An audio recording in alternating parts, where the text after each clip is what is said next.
மம்பலப்பிட்டி police துறைசார் தலைமையகத்தில் இந்த ஆட்சேர்ப்பு நடவடிக்கைகள் இன்று ஆரம்பிக்கப்பட்டன. 5 ஆண்டுகளுக்கு பின்னர் போலீஸ் சேவைக்கு பெருமளவிலானோரை இணைத்துக் கொள்ளும் முதலாவது சந்தர்ப்பம் இதுவாகும். ரைனோ ரூஃபிங்கிடமிருந்து ரைனோ பிரீமியர் ரூஃபிங் தீர்வுகள்.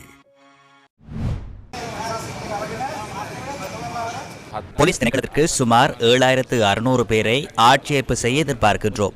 போலீஸ் திணைக்களம் மற்றும் விசேட அதிரடிப்படை ஆகியவற்றுக்கு போலீஸ் கான்ஸ்டபிள் பதவி, பெண் போலீஸ் கான்ஸ்டபிள் பதவி, போலீஸ் கான்ஸ்டபிள் சாரதி ஆகிய பதவிகளுக்காகவே தற்போது முதற்கட்ட நேர்முக தேர்வுகளை ஆரம்பித்துள்ளோம்.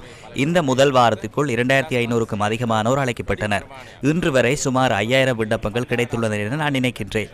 இதில் நீங்கள் இணைந்து கொள்வதன் ஊடாக இந்த நாட்டின் சட்டத்தையும் ஒழுங்கையும் பாதுகாப்பதில் உங்கள் அனைவராலும் பாரிய பங்களிப்பை வழங்க முடியும் என்பதுடன் போலீஸ் திணைக்களத்தில் இணைவதன் ஊடாக உங்களுக்கு கிடைக்கும் சிறப்புரிமைகள் அதிகமாகும். தற்போது போலீஸ் திணைக்களத்தில் அன்னளவாக 30,000 வெற்றிடங்கள் காணப்படுகின்றன.